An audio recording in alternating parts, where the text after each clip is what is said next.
Chapter 28. The Theory of Historical Cycles by Manuel Martínez and its Application to Economic Decision-Making. Introduction. This chapter presents Manuel Martínez's Theory of Historical Cycles as an interpretive framework for understanding recurring patterns in economic history and economic decision-making. Contrary to linear models of progress, this theory proposes that history evolves in recurrent, structured cycles, in which societies revisit similar economic dilemmas under new technological, institutional, and cultural conditions. The theory identifies 5 principal temporal intervals: 28, 56, 84, 112, and 140 years, each corresponding to generational memory, institutional behavior, regime transformation, and civilizational change. These cycles do not imply deterministic repetition, but rather structural recurrence. Similar constraints, incentives, and trade-offs re-emerge, forcing analogous policy responses. Within this framework, economic history is characterized by recurring phases of debt accumulation, expansion, excess, correction, crisis, reform, and renegotiation of social and institutional contracts. As a result, economic decisions, monetary, fiscal, regulatory, and strategic, tend to repeat across generations, even when policymakers believe circumstances are unprecedented. The 28-year cycle. The economic generation. The 28-year cycle corresponds broadly to one economic generation, the period in which a cohort enters the workforce, accumulates capital, and reaches positions of influence. Recurring characteristics. Shifts in economic leadership and policy orientation, particularly in fiscal and monetary governance. Alternation of dominant narratives, liberalization, regulation, and re-liberalization. Technological disruptions that reshape productivity, employment, and capital allocation. Significant interest rate and inflation cycles occurring within a single working lifetime.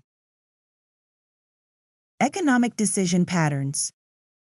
Households make major life cycle decisions: housing purchases, mortgage structures, career changes, and migration. Firms engage in expansion, consolidation, mergers, and subsequent cost-cutting phases.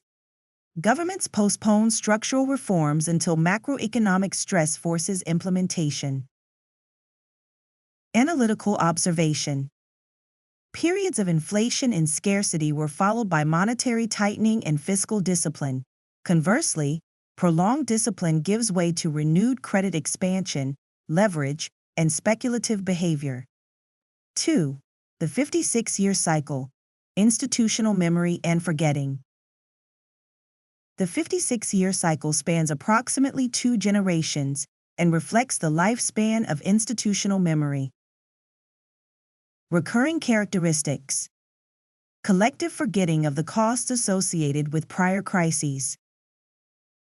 Renewed tolerance for financial risk and leverage. Reemergence of foundational debates. Commodity-backed money versus fiat systems, state intervention versus market primacy, protectionism versus free trade. Economic decision patterns.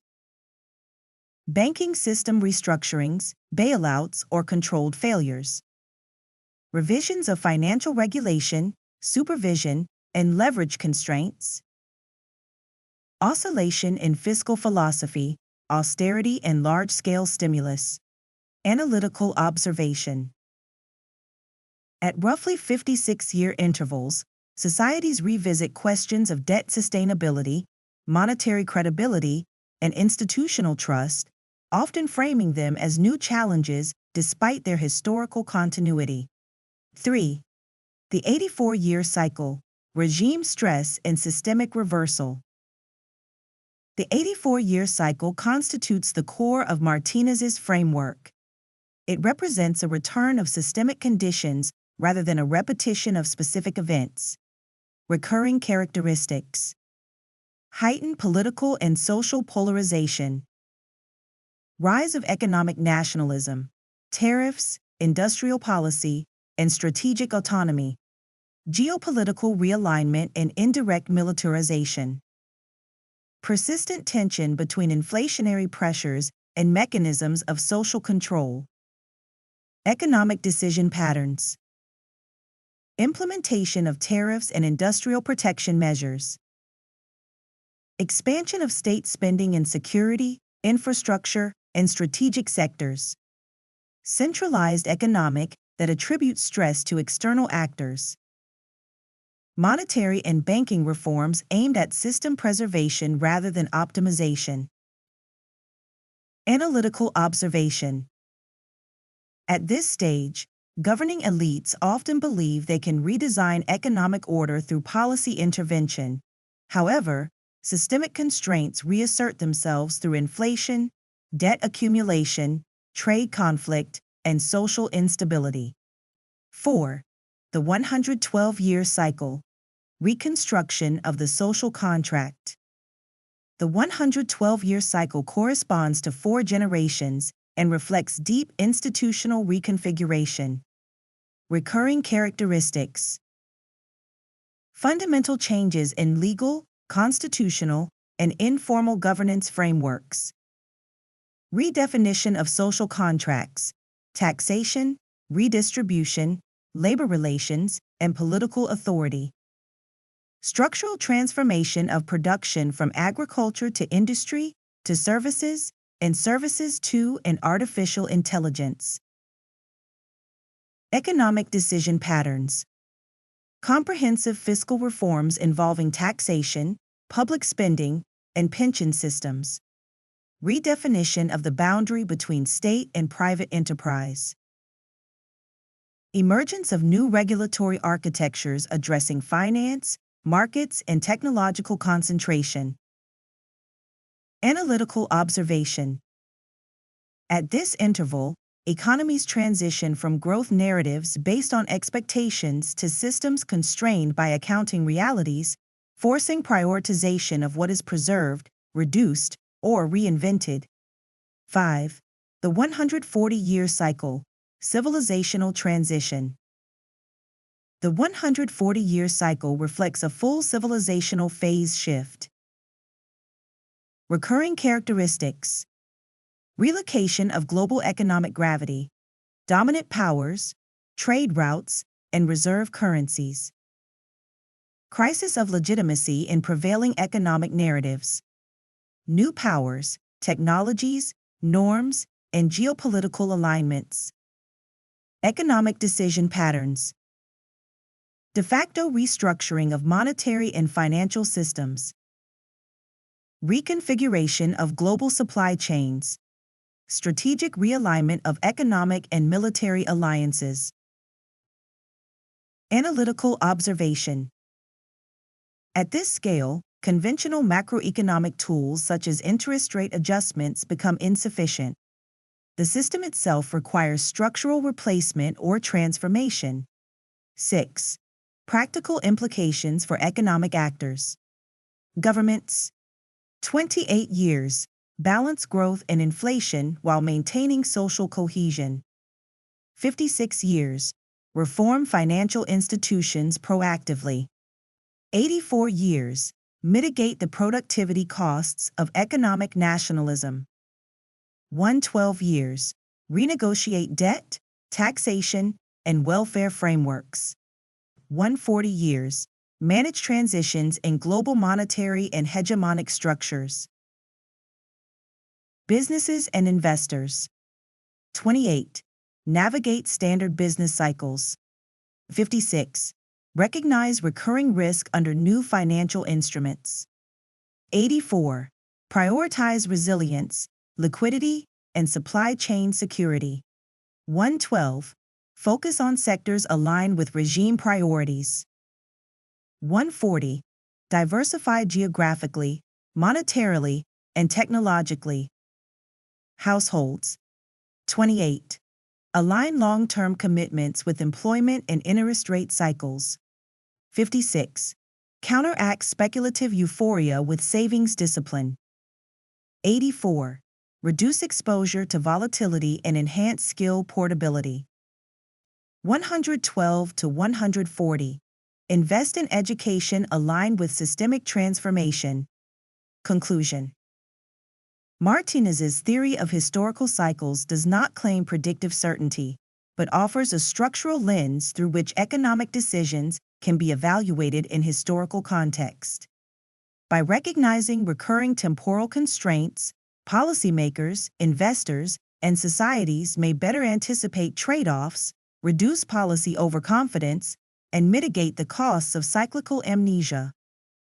In this framework, history does not merely repeat, it reconvenes, compelling each generation to respond to enduring structural realities.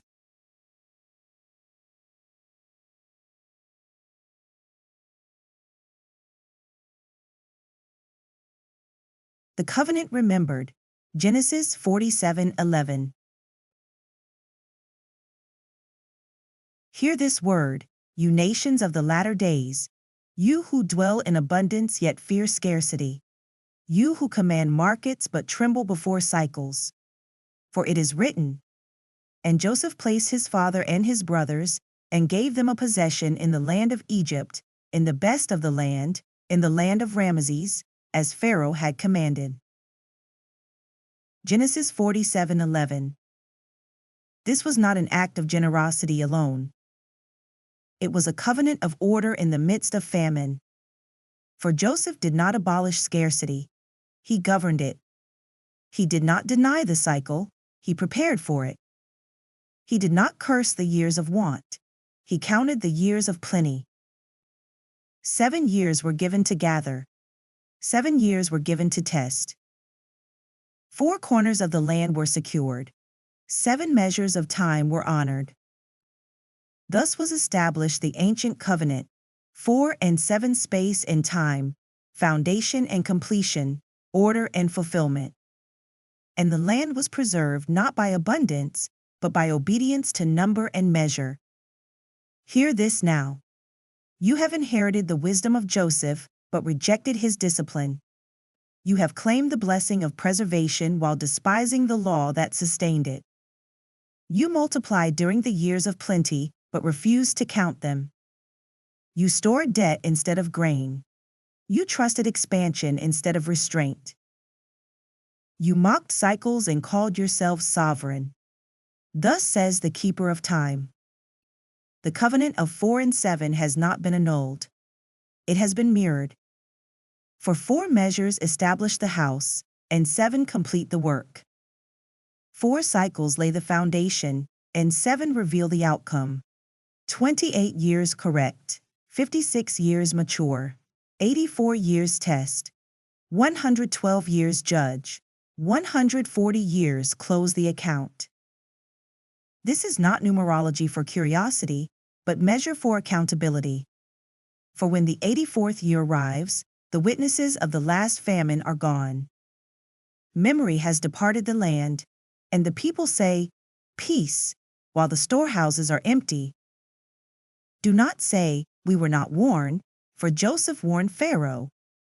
Do not say, the times have changed, for famine changes its face but not its law. Do not say, debt will save us, for debt devours faster than hunger. You were given the land of Ramesses, the best of the land, not as owners, but as stewards. And stewardship is measured not in years of gain, but in years of restraint. Therefore, the covenant now speaks again. If you honor the measure, the cycle will correct without destruction. If you reject the measure, the spiral will descend without mercy. For time is not your servant, it is your witness. Blessed are those who count the years of plenty before the years of scarcity arrive. Blessed are those who remember Joseph before famine teaches again. But woe to those who break the covenant of number, who consume without memory, who borrow against tomorrow and call it prosperity today. For the grain is counted, the years are counted, the cycles are aligned, and time, like Joseph, has already stored the answer,